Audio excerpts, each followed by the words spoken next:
What's going on? Before we get into today's episode, I want to remind you of the $300,000 challenge, the fall challenge, fall transformation challenge, all of those wrapped into one. Check out the link right here to be able to get your free items as you get entered into this challenge. You definitely want to go check it out, guys. I'm super stoked for it because you're going to have 3 months to be able to get in and ready for your New Year's resolution. Can you imagine hitting New Year's resolutions with a full-on stride?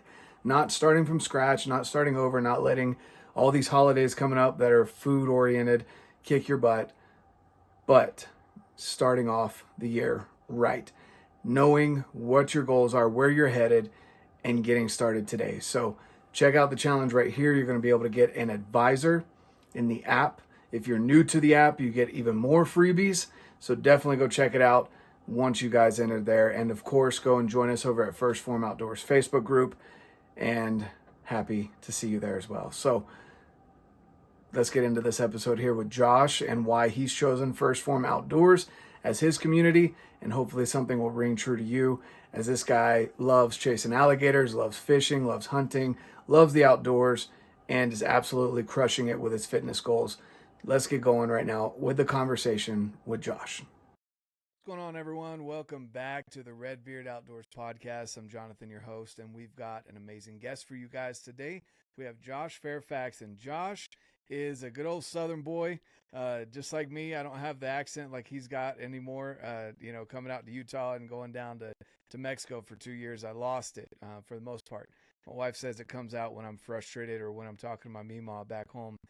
But outside of that, it's pretty much gone. So with that, Josh, good old Southern boy, loves the outdoors. He's always out, seems to be always out either on a boat or shooting a bow or just getting after the outdoors as much as he can. And so I'm excited to have him on to talk to you guys a little bit about that. And of course, why he's chosen First Phorm Outdoors to be the community that he has chosen to be a part of when there are so many outdoors communities and supplement brands out there. Why someone like himself that is an avid outdoorsman has chosen to go with First Phorm Outdoors. So with that being said, Josh, for people that don't know who you are you, man? Well, born and raised South Carolina, on farm. I've been to a city once or twice, but not many times. They don't have much I need there. But married, 2 kids. The oldest one just turned 21. The youngest is 12. She's smarter than him already. She's probably smarter than all of us. But they've all been avid outdoor people, but they do their own things now. So the youngest has discovered boys, so that's been an adventure. It hasn't gone well for the boys, I can tell you that. The oldest, he works and goes to school, and he's trying to get his pilot's license. So we'll see how that goes. I'm not flying with him. That ain't happening. But that's what we said about our oldest too. He got his pilot's license, and my wife and I still have yet to go up with him. We're like, look, when we've changed your diapers and we know how you drive, we won't tell anyone else. But it's a good thing that there's no distractions up in the air. We'll just put it that way. Correct. That's where I'm at with that whole deal. But I hunt, fish, and mainly advocate for getting kids, especially nowadays, away from their electronics and outdoors. Mm-hmm. I probably need to learn a little more about electronics.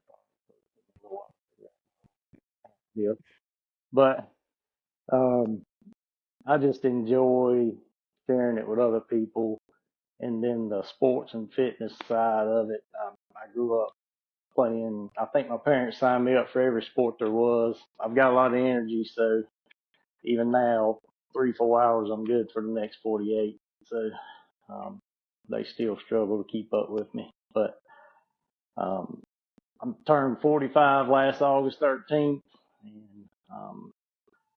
I hate to admit it, but age does start catching up with you at some point.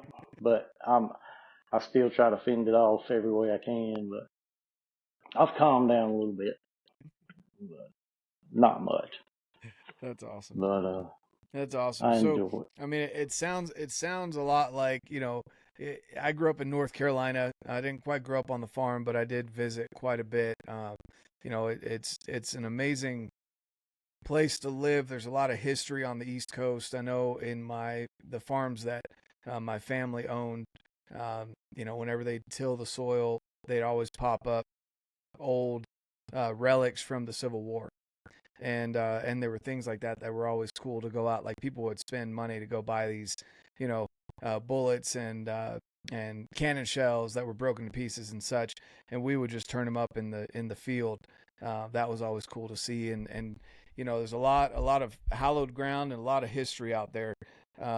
And then of course there's some really good fishing, which obviously if anyone goes and looks at Josh's page, he loves going out and fishing and enjoying the outdoors. And of course you see that beautiful whitetail there behind him if you're watching this on the YouTube, and he loves getting out and hunting as well. So he's just all over the place, well-rounded, and I wouldn't have guessed you're 45, so that's awesome that you're not letting age take hold of you per se, and it could be the 12-year-old keeping you on your toes, but just Absolutely.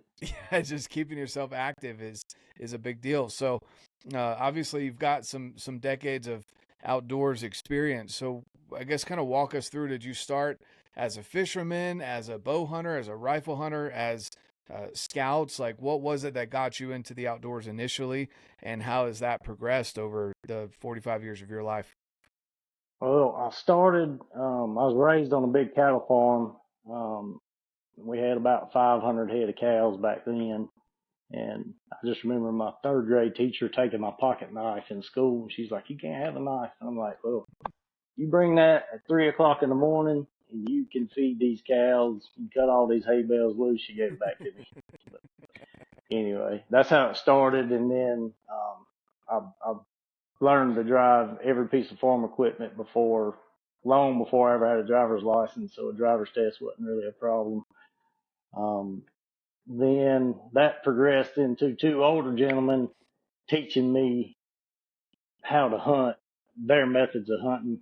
One was a big dog hunter, so I remember chasing a pack of dogs, running deer as a child, um, for miles and miles and miles.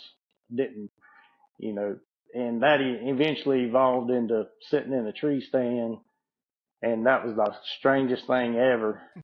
Starting out, and now I couldn't go back to hunting with dogs. It's not something I would even. I mean, coon hunting or something like that, or running hogs. Yeah, I can see it, but for deer, it's not my way of hunting them. And then having kids, getting them into it. Of course, I don't force them to do anything, but they're going to go along at times, and then they picked up some stuff, and it's just awesome to watch them grow and what they decide they want to do. And I don't care what sport they're in, hunting, fishing, softball, baseball, wakeboarding, like my oldest. I just want them to be active in the outdoors and, contribute to society and make good decisions in life, and, that kind of thing. Watching them succeed is probably the most rewarding. I couldn't agree with you more. That's definitely a lot of fun watching your kids grow up and watch them, and their successes, and also learning from their failures. That's a big deal as well. Absolutely. So, kind of going back to, so you initially learned how to, and I've never even thought about that. I know running hounds for mountain lions and bears to get them to tree, but I can't imagine running through the woods and bumping deer and trying to shoot them while they're running with dogs. Like that's got to be an interesting experience, to say the least. Yeah, absolutely. It's more of a Wild West experience for people who have never done it. It's barely organized. Um, I'm sure it has come a long way since I was young, and the area I'm in, that um, you haven't been able to run dogs in years, so most of that's moved to the lower part of the state and the coast. So I don't really see much of it here. I'm in the upstate, about 2 hours from the coast. So um, I don't deal with it much other than for like rabbits and stuff like that. But it's been an experience. And then we started an alligator season probably 12 or 15 years ago. And I'm like, I want to do that. So we just go on our own and figure it out over time. And then I've progressed in it a lot since then. And I'm pretty dangerous in that world now. That's awesome. But, That's awesome. So you started, we'll just say running dogs. I imagine that was with rifles. Yep. You can't really do that. Well, with shotguns okay. and rifles actually, just depending on the property. Yep. Gotcha. Okay, so shotguns and rifles. Then you moved into. Did you go from that to alligators, or did you move into bow hunting when you sat in a tree stand? Or bow. I discovered the bow hunting world on my own. My dad, not much of a hunter. He would go because I made him go. Yeah. But he didn't really. I was 7 years old hunting with a single shot 410, shooting slugs. That's how my tree stand days started. And then that progressed into me buying. My first bow was actually a left-handed bow, and I'm right-handed. I didn't know the difference. I just bought a bow.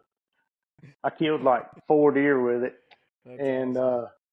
Then it just grew from there. I started shooting competitively, and then finally got to the point where I'm just like, all right, this gun hunting stuff is cool and all, but I want to look them in the eye when I shoot them. So, and I'm OCD about detail, so I break everything down: wind, thermals, weather, water level, whatever it is. I just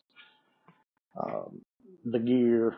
I just make everything as best as I can make it, and I try to eliminate anything that fails. That way, there's no issues.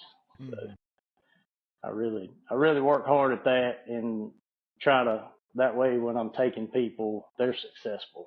And I used to do it the way I wanted to do it, but it's kind of hard to teach somebody to shoot a bow fishing setup who's never picked a bow up in their life, and have them kill an alligator or stick an alligator with it, and on the first day.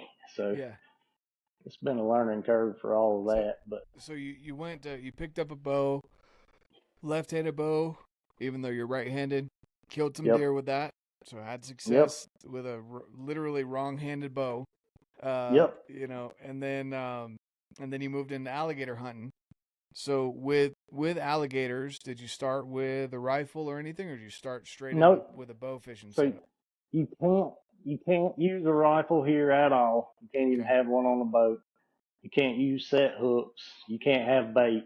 So we literally we can use a bow fishing setup to get a fishing arrow in them, and then we hand line them to the boat, and we can dispatch them with a pistol or a bang stick. Which a bang stick's just a pistol cartridge in a pole. A friend of mine bought me one, but I'm still yet to use it. It went on a few boat rides, but I still shoot them with a pistol. But and getting a 1,500 grain fishing arrow stuck in an alligator.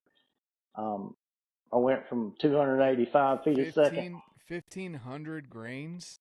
Yep. So it's like big, that's bigger than a big game arrow. Yes. Wow. And it's solid fiberglass, so it is extremely heavy, and it has to be to keep from breaking. Okay. And the tips are not removable. They're glued on, pinned on. They don't pull out. Wow. And once you get him stuck, it's not coming out. It's just you and him. And when he's 600 plus pounds and you're 175, imagine you don't do this in a kayak.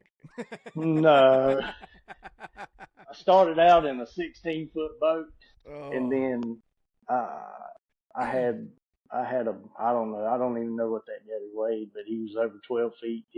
He was tail walking out of the water, dragging us against the current up the river, faster than probably the gas motor could run. Wow. How many times have you fallen in the water with him?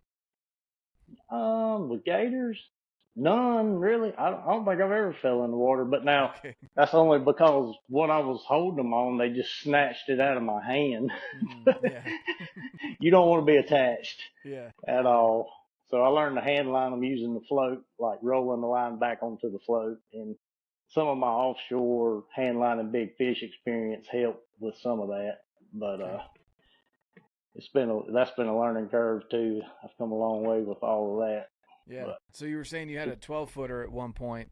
Where yeah, where do you just in this case, like, where do you shoot them? Because obviously they're, anyone that hasn't felt an alligator or been near one, it's basically armor plating on the top. They've got a softer, it's still tough, but a softer underbelly. yep. But where do you shoot them? I mean, and what kind of broadhead or tip is on it that will stay in that and penetrate that? All right. Well, so the tip is like it'd be like a regular expandable broadhead, Mhm. a really wide expandable, except for there's nothing sharp on the blades. The blades are actually rounded off, so once it goes in, it expands like a grapple and won't pull out. So it's like a So it's, Batman hook. yep, yep. But the Okay. hide's so tough. At 285 feet a second with a 1500 grain, you can barely get through the hide. Now, hold on. You're saying 285 feet per second with 1,500 grains.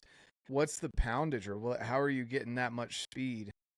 Well, you have to use a crossbow setup to Okay. even get that much speed. That's what I'm like. And I'm sitting there. I'm yep, like, man, yep, yep, some yep. people are barely getting 285 feet a second with a 400 grain arrow. Compound. How are Yep. you tripling that? Quadrupling that and still get okay? So a crossbow with a bolt, a Yep. solid fiberglass arrow with this grappling hook for a broadhead. That's correct. Okay. And so my first setup was a 285, and that's what the system I use that has the float and line on the front of it. It was designed for that specific crossbow. Hmm. Well, since then, as technology's gotten better and me coming from fishing a lot, I've learned that I can use some better quality line than the fast flight line we used to bow fish with all the time because the line was breaking if I got over 300 feet a second Hmm. coming off of the crossbow just from that initial shock of Right. Yeah, you're good. the but maybe not. So coming off that crossbow, the line would break initially with 200-pound fast flight line. Well, now the 200-pound 8-strand braids that we have now, I can use it on a 370 feet a second bow, but that still only gets me 25 yards. So Okay. I have to be inside of that. No, that makes sense. Um, so man, that's crazy. Okay, so we're shooting, and then you reel them in. How long does it take to get one in? Like, say your 12-footer that ran you off the boat. Um, from the very first bolt that I get in him until I actually put him in the boat, 3 hours. 3 hours? Yep. So they can they can Wow. they can hold their breath for over an hour on one breath. Yeah. So the second he surfaces, even with a bolt in him, even shot probably a couple times with the pistol, he can still stay down for over an hour. But once you get the oxygen Wait, a concentration in his couple of blood, times you've shot him? yes, yep, Good night. Okay. So he can, it could take up to 3 hours of you just basically riding him out. correct. And I've learned in the river situation where there's lots of trees, if I don't pressure them, then they kind of just go to the bottom and I can use them for an anchor. But I feel them start getting antsy and I know they're coming up. So I'm trying to get them closer to me so we can get a second bolt in them to have two lines on them. Ideally, that second line needs to be near his head. The initial shot, I try to stalk them on the banks when they're sunning, Mm. and you're coming up from behind at that point. if they're facing you, they'll blow out from 300 yards away. They'll see you that far away. So, Wow. and they're like a mature buck. They're going to lay in the corner of that river where they can see both directions. So you have to use the current in the river, a trolling motor, and hug the tree line and hope you can get the jump on them before they see you, because they're super explosive. Like the second they see you, they're gone. They're gone. And they're nothing but muscle. So, yeah. If you get a bolt in them, they're just going to hit the water and go to the bottom and lay there. They're trying to figure out what's going on. And a lot of times we'll have to shoot them like back between their tail and their front shoulder, or try to, if you can get one near his head on the side, but their entire head is nothing but bone. And then the back, those plates in their back are about the size of a soap bar, and they're solid cartilage. So the back's pretty well protected too. The hard part, like hooks really don't stick in the outside of their skin. You can pick them up on the tip of a hook, but as soon as you give them slack, they come off. Or if he rolls or does something crazy, then he just comes off if you give him any slack. So we went away from using hooks other than to fish our line out of brush. And we kind of play hopscotch using another float to attach. When they get in brush, we'll go around and hook the line and pull it up, retie a float, cut it loose, and just keep doing that until we... Wow. A lot of people don't hunt them in the rivers because of that, but there's not many people in the river. So we just hunted the lake last weekend and ran into a bunch of googans, and it was a mess. So I was like, no, back to the river. Yeah. But wow, that's crazy. That's I've never heard of bow fishing an alligator. So that's really cool. So you got into that, and then from transitioning from alligators and then you got into open water fishing and just loving. Do you prefer saltwater or freshwater? Well, when I started in freshwater and fished it for years, loved it. The point I'm at in life right now, I will take my freshwater stuff and sink it in the ocean to make more structure to fish on for salt. Because the saltwater fishing's that good. That's awesome. That is really cool. And I would say saltwater fishing definitely eats better. Yes. From my experience, it definitely tastes a lot better. I don't have a ton of experience with it, but definitely grew up freshwater fishing, and then in the channels, did a lot of that, and then surf fishing as well, and off the piers out there in North Carolina. So haven't really done much open water fishing. I've done off the coast in Alaska, that type of deal, but I need to get into some open water fishing. But man, that's awesome. So you do, I mean, you're pretty well rounded. You to the point where you bow hunt alligators. So that's pretty awesome. So I guess with all of that experience, what has gotten you into, because a lot of, and I'll just say it, a lot of people that are getting into supplements, getting into the outdoors nowadays are they're younger than 45.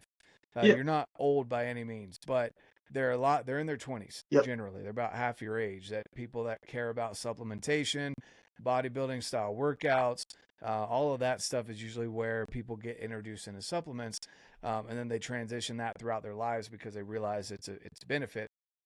And they may go through different companies and such until they find one that works best for them.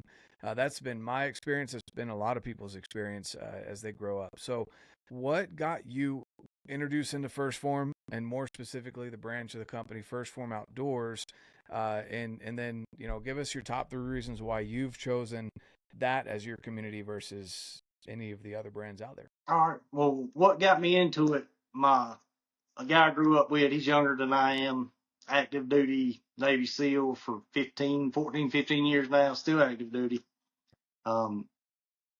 I got into doing his workout program, and he built my program for me, kind of explained the whole diet macro stuff to me. I was probably 226 then, and that's been 15 years ago. and I'm 175 now. So for reference, how tall are you? I'm 5'11". Okay, cool. And so I followed his workout regimen for about 2 years, and it's not easy. But but I've always been active. But then I was not tracking my food and eating right, and that was the biggest thing. And that kind of led into figuring out the best way to get my proteins and stuff. That's kind of how I got into the supplements. He recommended some stuff, and some of it I still use. It's more for joints and stuff like that. Yep. But that led me into the jiu-jitsu world, and I had no goal of competing in jiu-jitsu whatsoever, and we didn't even have wrestling at my high school or anything when I was a kid. We had football and baseball and stuff like that, and regular sports back then. But that led, he's like, all right, now you need to go join a jiu-jitsu gym. I'm like, I don't even know what that is, but all right. So I went and found a gym. I didn't have any problem whatsoever. Hold on there. I got to get this wife's vacuum cleaner off.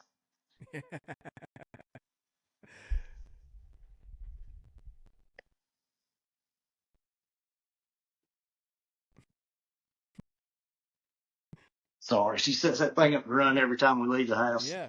But no, you're good. You're good. But so I got into the jiu-jitsu, and after about 2 years of jiu-jitsu, you will naturally want to go test yourself against people that you don't normally roll against. And I had a friend sign me up for the first tournament, and of course he's younger than I am, and so he signed me up for 3 different divisions in the first tournament, and I won 9 of my 11 first matches, and by submission. And the guy that beat me in points. I wasn't upset about it because I was 100% smoked. That's after amazing. 11 matches in 2 hours. But that's how I got into that. And then first Phorm, to be honest with you, I found it on accident. It had to be on Facebook, because I don't watch TV. I haven't watched the television in years, so I can't relate to movies or anything unless they're really old, because I hadn't watched any. So my wife's like, "There's no point in sitting down and watching a movie with you because you're gone in 5 minutes. You're in the shop working out, doing baling hay or baling your phone up in a hay bale like a couple weeks ago." But anyway, so I found first Phorm, I'm sure, on Facebook, and I'm like, there's so much fluff in that industry. When I saw it, I'm like, okay, I can't remember what the ad was. One way or another, I found Jake. I don't know how. I really don't. And then Clinton Kingston reached out to me. I commented on something. He saw it. He messaged me and asked me about supplements or something, and that turned into a conversation. And then since then, I've met Mike and Kaylee and Tom and you, and the community itself is hands down the best people ever. Like, we couldn't be neighbors because we'd never go to work. I mean, it's like that. Yeah, exactly. So, but that's how I ended up finding first Phorm, and I was pretty committed to the supplements I was taking, and I guess it was just because that's what I've been using for a long time. But I was like, all right, I give it a shot. So I started buying some protein and trying the bars, and the local store started carrying some of the QTs, got the energy drinks. So I started picking up some of them, and I don't think there's any better out there. I mean, it's good stuff, good people, and same mindset. And, you know, I don't care if you're hunting, fishing, playing sports, whatever.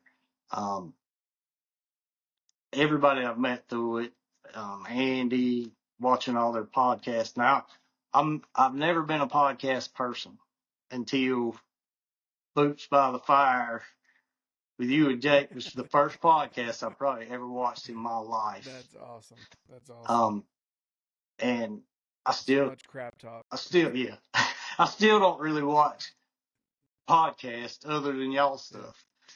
But I stay extremely busy with everything I do. And I mean, I'll catch Jake go live sometimes or whatever. I still don't know how to do all the notification stuff. I mean, I should, but I just don't take the time to figure it out. Yeah. I'm too busy killing stuff or catching stuff. I say you're out busy, you living life, man. Yep. And that's really what we talk about. And I love that you've hit on the community aspect. And then I just want people to know out there, like, even if you don't take supplements from First Phorm, like what Josh is saying here, you know, you've got something maybe that you enjoy, or maybe you don't take supplements, still come and join us over at First Phorm Outdoors Facebook group.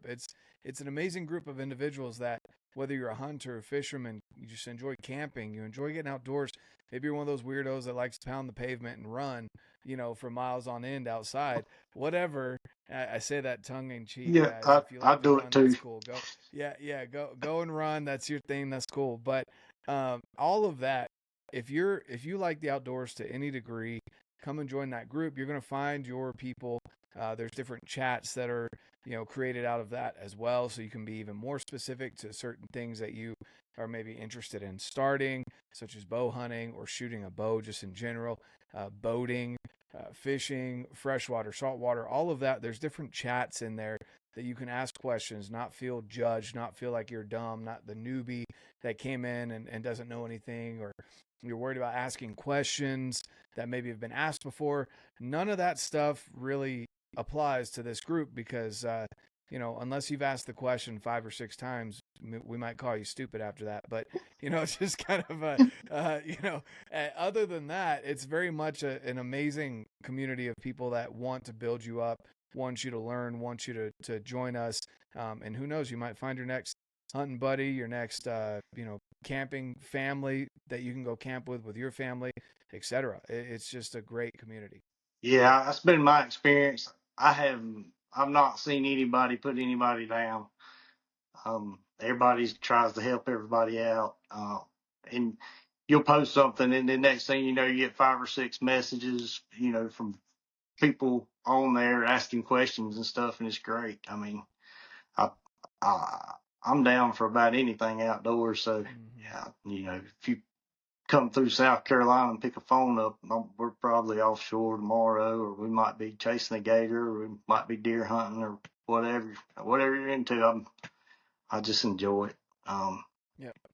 And, you know, trying to teach the future generation the ins and outs and respect for the land and stuff like that. That's been the hardest thing for me. I hunt a lot of public all over, and even running into those guys on the water the other night, it turned into a learning experience for them pretty quickly. But but before that conversation was over, I was already telling them how to do it the right way.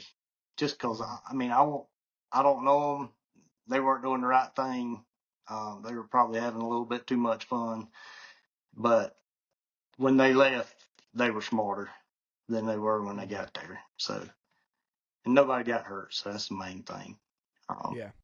But I just try to, you know, share with people what my experiences and, you know, maybe they're not into alligator hunting or deer hunting or fishing or whatever, but, you know, maybe I've seen it, especially like coaching kids, where the parents aren't involved with their children. And it's sad, just because the parent's not into what the kid wants to do, but they'll literally just drop them off and leave. And then you realize pretty quickly that you might be the only connection they have to, you know, the future of the sport they're looking into or anything else. And or just helping them, teaching them to be a better human. I mean, and that's lacking nowadays. They want teachers to teach their kids, but teachers really can't do much. Yeah. But that's the world we live in now, and I just try to, try to make it better. Like Jake and the whole First Phorm crew picking up trash here and there. I mean, it's just the little things that add up. And it's not hard stuff. It's just do the right thing. I mean, that's what it boils down to. Exactly. I mean, it's a great way to put it. It's helping other people. Maybe it's ignorance.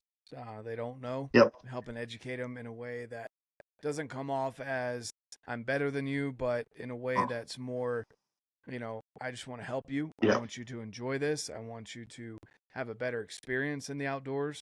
That's all key to, and I told you before I got on this podcast, I was recording with Dan Gates from Coloradans for Responsible Wildlife Management. And that's the same thing, just trying to educate people that we need to leave our kids with a better world, and also educate them and the people around us in a responsible way to enjoy the outdoors. And so we don't lose our rights and privileges via ballot box initiatives, but that we can educate people so that they can understand why the outdoors is so important to each and every one of us. And so that's awesome that you're part of that. So definitely, guys out there, I recommend whatever your roundabout way. Josh had a pretty roundabout way of finding First Phorm Outdoors. So whatever your way of finding us is, maybe it's listening to this podcast, maybe it's reaching out to Josh or any of the past guests that we've had, or, whatever it is, go and join the Facebook group, reach out to people, find them on Instagram. You can reach out there as well, but definitely the Facebook group is an amazing way to get introduced into the group, because you don't know what you're going to find. And in today's day and age, it's hard to find new friends that enjoy the outdoors as much as you do, and even more specifically, what you enjoy doing. So if you're looking for a new group, I highly recommend it.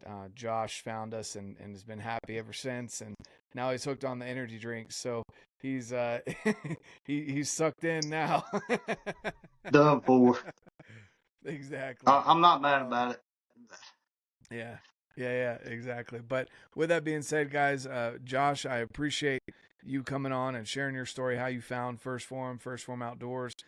For everyone out there, again, the links will be down below where you can find Josh and reach out to him, ask him any questions you've got. If you want to go learn about, bow hunting alligators, or just more about First Phorm Outdoors, let him know. I'll leave that link and also the group link down below. Thank you so much again, Josh, for coming on. I appreciate your time. And like I always say, guys, get out, live your life, and love it. All right, what an awesome conversation. Just a reminder, you only have a couple more days to get entered into the challenge. Go get into the $300,000 Fall Transformation Challenge from First Phorm. There's so many options to be able to get in, and you are going to want to go now and get started, because if you're new to the app, the First Phorm app, there's a lot of freebies in there. If you're not new to the app, there's other benefits as well. Joining this challenge, getting your advisor, getting set up, and 8 weeks into your goals instead of starting the new year off from scratch. So let's get going. I'm in it with you guys. Come join me on the challenge. Look forward to seeing you there. And of course, the First Phorm Outdoors Facebook group.